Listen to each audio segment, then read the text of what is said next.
అనర్హత వేటు కారణంగా ప్యారిస్ ఒలింపిక్స్ 2024లో పతకం కోల్పోయిన వినేష్ ఫోగాట్ కీలక నిర్ణయం తీసుకున్నారు. రిటైర్మెంట్పై వెనక్కి తగ్గారు. ఈ విషయాన్ని ప్రకటించారు. నేను సాధించాలనుకున్నది సాధించలేకపోయా. 2032 వరకు ఇలాంటి పరిస్థితులు ఎదురైనా ఆడి తీరుతా. ఖచ్చితంగా ఒలింపిక్స్లో పతకం సాధిస్తా అని వినేష్ ఫోగాట్ ధీమా వ్యక్తం చేశారు. కాగా ఒలింపిక్స్లో అనర్హత వేటు అనంతరం రెజ్లింగ్కు వినేష్ ఫోగాట్ గుడ్ బై చెప్పారు. ఈ విషయాన్ని సోషల్ మీడియా వేదికగా తన నిర్ణయాన్ని ప్రకటించారు. ఇదిలా ఉంటే రేపు ఢిల్లీకి రానున్నారు వినేష్ ఫోగాట్.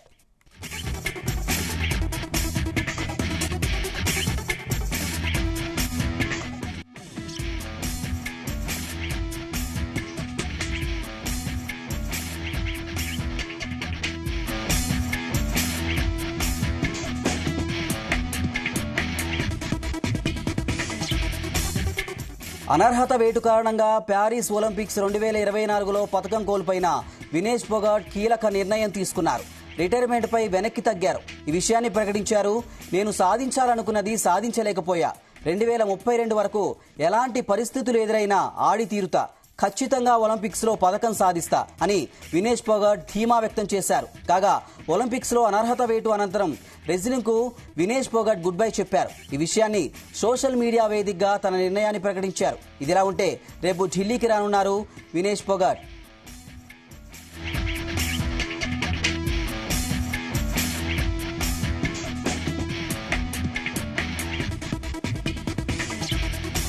వినేష్ ఫోగాట్ తన రిటైర్మెంట్ను వెనక్కి తీసుకున్నారు. ఇక ఇదే ఇష్యూకు సంబంధించి మరిన్ని డీటెయిల్స్ మా ప్రతినిధి శ్రీచరణ్ అందిస్తారు. శ్రీచరణ్. శ్రీనివాస్, అనర్హత వేటు కారణంగా ప్యారిస్ ఒలింపిక్స్ లో పథకం కోల్పోయిన వినేష్ ఫోగాట్ కీలక నిర్ణయం తీసుకున్నారు. ఆమె రిటైర్మెంట్ పై వెనక్కి తగ్గారు. ఈ విషయాన్ని శుక్రవారం ప్రకటించారు. నేను సాధించాలనుకున్నది సాధించలేకపోయా, కానీ 2031 వరకు ఎలాంటి పరిస్థితులు ఎదురైనా ఆడి తీరుతా అంటూ కూడా ఆమె సోషల్ మీడియా వేదికగా కూడా కీలక నిర్ణయం ప్రకటించారు. ఖచ్చితంగా ఒలింపిక్స్ లో పథకం సాధిస్తా అని కూడా వినేష్ ఫోగాట్ ధీమా వ్యక్తం చేశారు. కాగా ఒలింపిక్స్ లో అనర్హత వేటు అనంతరం రెజ్లింగ్ కు వినేష్ ఫోగాట్ గుడ్ బై చెప్పారు. ఈ విషయాన్ని సోషల్ మీడియా ఎక్స్ వేదికగా కూడా తన నిర్ణయాన్ని కూడా ప్రకటించారు. అయితే ఇప్పుడు ఆకస్మికంగా తన ఎక్స్ వేదికగా కూడా తన నిర్ణయాన్ని ప్రకటించడంపై కూడా సర్వత్ర చర్చనీయాంశంగా మారింది. నాపై రెజ్లింగ్ గెలిచింది, నేను ఓడిపోయాను, నా ధైర్యం ఓడింది, ఇంకా నాకు బలం లేదు, గుడ్ బై రెజ్లింగ్ 21-24 అంటూ ట్వీట్ చేశారు. అయితే తాజాగా తన నిర్ణయాన్ని వెనక్కి తీసుకున్నట్లు కూడా ప్రకటించడంతో ఆమె ఫ్యాన్స్ అంతా కూడా హ్యాపీగా ఫీల్ అవుతున్నారు. అయితే అంతకు ముందు కూడా కొద్ది రోజుల కిందట కూడా మనం చూసుకున్నట్టయితే ప్యారిస్ ఒలింపిక్స్ లో భారత అభిమానులకు బిగ్ షాక్ తగిలింది.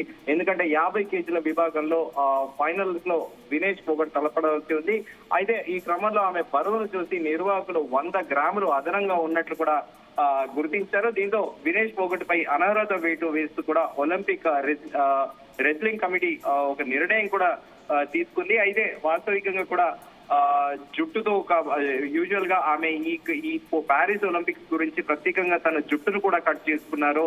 ఆమె వెయిట్ ని మ్యాక్స్ తక్కువగా అయ్యేటందుకు ఫుడ్ హ్యాబిట్స్ ని కూడా చాలా మటుకు కూడా చేంజ్ చేసుకున్నారు. కానీ ఆకస్మికంగా ఆమె పోటీలో బరిలో దిగే ముందు కూడా 100 గ్రాములు అదనంగా ఉన్నట్లు గుర్తించి ఆమెపై అనర్హత వేటు వేయడం కూడా సంచలనాత్మకంగా మారింది. అయితే వినేష్ ఫోగాట్ 50 కేజీల విభాగం నుంచి అనర్హత వేటు ఎదుర్కోవాల్సి వచ్చింది. కేవలం కొన్ని గ్రాములు పెరగడంతోనే వేటు పడింది. అయితే గతంలో కూడా చాలా మంది కూడా ఇటు భారత ఒలింపిక్ సంఘం కూడా కీలక వ్యాఖ్యలు చేసింది. దయచేసి వినేష్ ఫోగాట్ ప్రైవసీకి భంగం కలగకుండా ప్రవర్తించాలని విజ్ఞప్తి చేస్తున్నామంటూ కూడా భారత ఒలింపిక్ సంఘం కూడా ఒక ప్రకటన చేసింది. కాకపోతే వినేష్ ఫోగాట్ విషయంలో అంతర్జాతీయ ఒలింపిక్ కమిటీ తీసుకున్న నిర్ణయంపై కూడా సవాల్ చేసేందుకు కూడా భారత ఒలింపిక్ సంఘం సిద్ధమైంది. అయితే నిబంధనల ప్రకారము పోటీ జరిగే రోజున బరువుతో పాటు వైద్య పరీక్షలు నిర్వహించడం ఆనవాయితీ కావడంతో అయితే ముందు రోజు అంతకు ముందు కూడా semis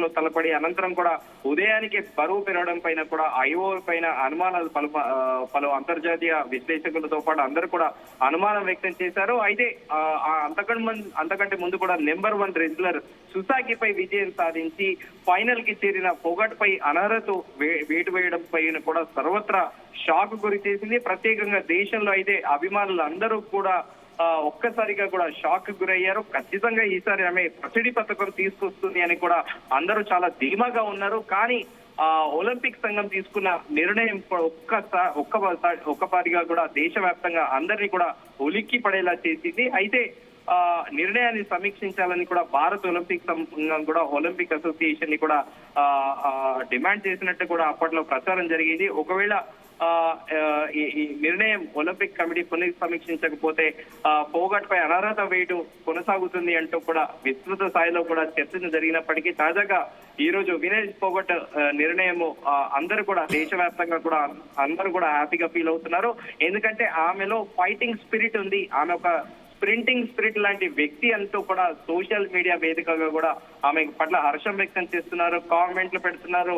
welcome back Vinesh, we are all with you, entire India is with you అంటూ కూడా సోషల్ మీడియా వేదికగా కూడా ఆమె తీసుకున్న నిర్ణయం పట్ల స్వాగతిస్తున్నారు. ఎట్ ది సేమ్ టైం ఆమెను అప్రిషియేట్ చేస్తున్నారు. Srinivas, right, thank you Sricharan.